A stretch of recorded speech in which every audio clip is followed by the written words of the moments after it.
हुजूर आला हजरत के इस लाल को देखें, इस शहजादे को देखें और तसव्वुर करें जब इनके चेहरे की नूरानियत का ये आलम है तो हुजूर आला हजरत के चेहरे की नूरानियत का आलम क्या होगा, हुजूर आला हजरत के चेहरे का आलम क्या होगा।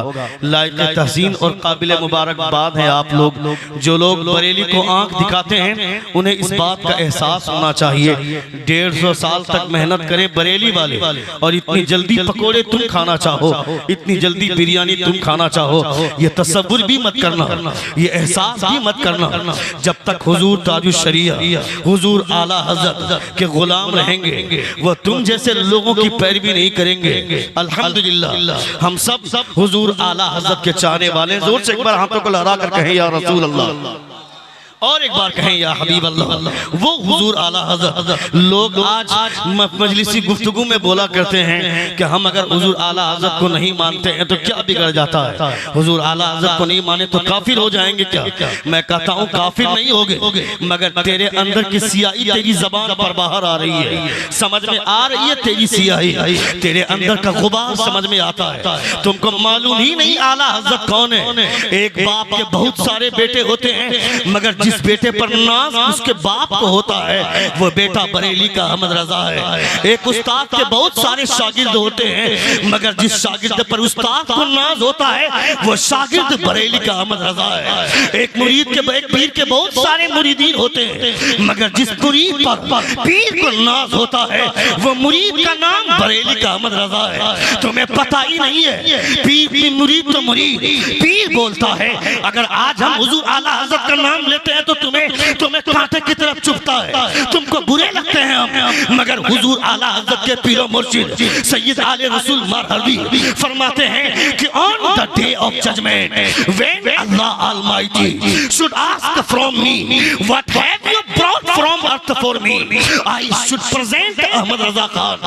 आप फरमाते हैं कल क़यामत के मैदान में जब अल्लाह रब्बुल इज्जत मुझसे सवाल करेगा ए आले रसूल मेरे लिए दुनिया से क्या लाया है, on the day of judgement मेरे लिए क्या लाया है। मैं नमाजें हैं मेरे पास मगर पेश नहीं करूंगा, रोजे हैं मेरे पास मगर पेश नहीं करूंगा, ज़कात है मेरे पास मगर पेश नहीं करूंगा। खुदा जब सवाल करेगा तो परवरदिगार की बारगाह में अपनी नमाजों को नहीं, अपने रोजों को नहीं, मेरी जिंदगी भर की पूंजी बरेली का अहमद रजा है।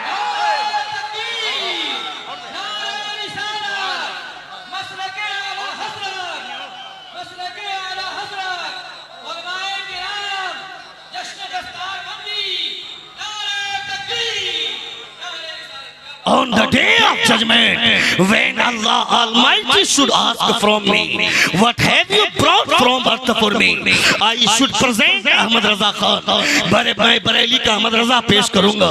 इतना बड़ा कलेजा, इतना बड़ा जिगर अगर हुजूर सैयद आले रसूल मरहबी पेश कर रहे हैं और ये बता रहे हैं दुनिया वालों को कि मेरे पास नबी कौनैन सल्लल्लाहु तआला अलैहि वसल्लम का खून है मगर मेरे अंदर खून की गर्मी नहीं, मेरे अंदर हरारत इस बात की है कि मेरा मुरीद बरेली का अहमद रजा है, मेरा खादिम बरेली का अहमद रजा है। तुम्हें पता ही नहीं हुजूर आला हज़रत कौन है, हुजूर आला हज़रत की शख्सियत कैसी है। मैं कहता हूँ ज़ालिमों देख सिमरानी मियाँ के चेहरे को, जब इनके चेहरे से इतना नूर फूट रहा है तो बरेली का अहमद रजा के चेहरे की नूरानियत का आलम क्या होगा।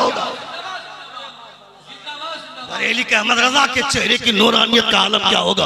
हुजूर ताजुश शरिया किसी दूसरे पीर के ताल्लुक से, किसी दूसरी शख्सियत के ताल्लुक से 2 महीना 3 महीने तक पोस्टर निकाल कर जगह जगह पे ऐलान करवाया जाता है, हर तरफ पोस्टर छपवाया जाता है, हर तरफ टेम्पू और रिक्शा में ऐलान करवाया जाता है, मगर इतनी भीड़ 2 महीने का प्रचार के बाद भी इकट्ठी नहीं होती थी जितनी भीड़ ताजुश शरिया बगैर किसी ऐलान के किसी इलाके में पहुंच जाते थे, दीवानों की भीड़ इकट्ठी हो जाती थी। ये हुजूर ताजुश शरिया की मकबूलियत है, ये हुजूर ताजुश शरिया की मकबूलियत है। जब ताजुश शरिया की मकबूलियत का ये आलम है तो बरेली के ताजदार की मकबूलियत का आलम क्या होगा। जब उनके गदा भर देते हैं शाहाने जमाना की झोली। मोहताज का जब ये आलम है, मुख्तार का आलम क्या होगा।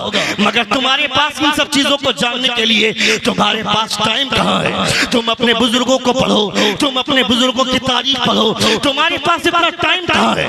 न तुम्हारे पास टाइम है, न तुम्हारे बच्चों के पास टाइम है, न तुम्हारी बीवी के पास टाइम है, न तुम्हारी बेटी के पास टाइम है। सब लोग सोशल मीडिया में लगे रहो, सब लोग फेसबुक और व्हाट्सएप और ट्विटर में लगे रहो। दुनिया में क्या हो रहा है ये तुमको मालूम है। पूरी दुनिया तुम्हें बर्बाद करना चाहती है, मारना चाहती है। पूरी दुनिया तुम्हारे पीछे लगी हुई है।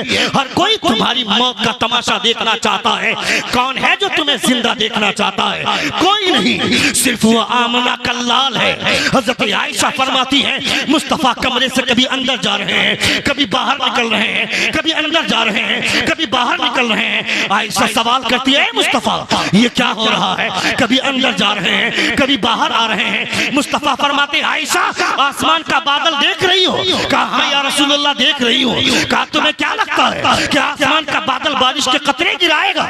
नबी ये कौन की बीवी फरमाती है हाँ या रसूलुल्लाह बादल तो आता ही इसलिए है कि बारिश के कतरे लाए। नबी ये कौन फरमाते आयशा जब कौमे आग पर अजाब आया था, कौमे समूद पर अजाब आया था, उस वक्त ऐसे ही आसमान पे बादल मंडलाया था।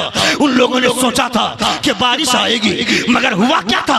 पत्थरों की बारिश हुई, आग की बारिश हुई। मैं सोचता हूँ कहीं खुदा मेरी कौम को भी तबाह न कर दे, मेरी कौम पर भी कोई अजाब नाजिल न हो जाए। देख बेवकूफ लोगों, तुम मस्जिद से निकल कर भी पूछते हो धोनी का स्कोर क्या हुआ, मोहम्मद कैफ ने कितना स्कोर किया, मोहम्मद शमी ने कितना विकेट लिया, ज़हीर खान ने कितना विकेट लिया। कौन है ज़हीर खान, कौन है मोहम्मद कैफ, कौन है वो धोनी, कौन है वो ज़हीर खान, कौन है वो शमी? ये लोग तुम्हारा नाम तक नहीं जानते।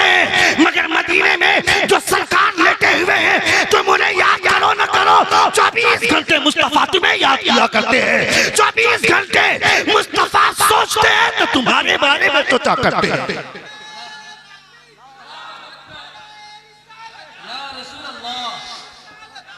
अल्लाह रब्बुल इज्जत सलामत रखे शहजादे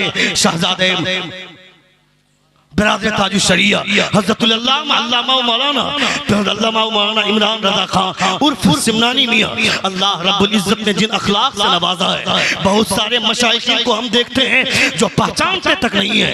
1 घंटे 2 घंटे बात करने के बाद भी मुलाकात के बाद ऐसी गुमनामी वाली फीलिंग पेश करते हैं जैसे कि कभी मुलाकात ही नहीं हुई है।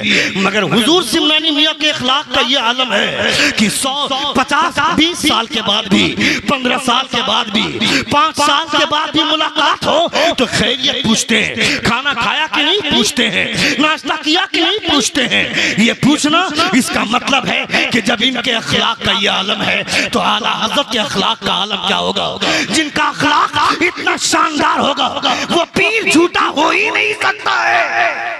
जोर से बोलिए, जोर से बोलिए, जोर से बोलिए। मदीने की टूटी चटाई पर बैठकर जिन मुस्तफा ने इल्म की शमा को रोशन किया था, उसी मुस्तफा ने अखलाक की किरणें भी फैलाई थी, अखलाक की खुशबुएं भी बांटी थी। मेरे मुस्तफा ने सिर्फ इल्म नहीं बांटा है, मुस्तफा ने अखलाक को भी तकसीम किया है। जिस शेख के पास इल्म की भी दौलत हो, अखलाक की भी दौलत हो, उस शेख के करीब आ जाना, उस शेख के पास आ जाना और अपने आप को कुर्बान कर देना, ये तसव्वुर करना कि ये अखलाक इनका बताता है कि इनकी इरादत हमको सही मिल रही है, हमें इनकी बैत मिल रही है। ये अल्लाह रब्बुल इज्जत का शुक्र एहसान है, अल्लाह रब्बुल इज्जत का लाख लाख शुक्र एहसान है कि अपने माथे की निगाहों से आप हुजूर सिमनानी मियां के रुखे ज़ेबा का दीदार कर रहे थे। कुछ दिन पहले हजरत का एक्सीडेंट हुआ था तो ऐसा लग रहा था पूरे हिंदुस्तान में एक सन्नाटा छा गया। अल्लाह अल्लाह, जिनसे हम लोग मिलते हैं, बड़े बड़े शेख के पास जाते हैं, पहचान तक नहीं है, खैरियत पूछने वाले सिमनानी मियां हैं, हालत का जायजा लेने वाले सिमनानी मियां हैं। जब भी मिलते हैं चेहरे पे मुस्कुराहट, चेहरे पे तबस्सुम। जो यहाँ तुम्हें नहीं पहचानता है क़यामत में क्या पहचानेगा। और ये पीर तुम्हें यहाँ पहचान रहा है, इसका मतलब है क़यामत में भी तुम्हें पहचान लेंगे।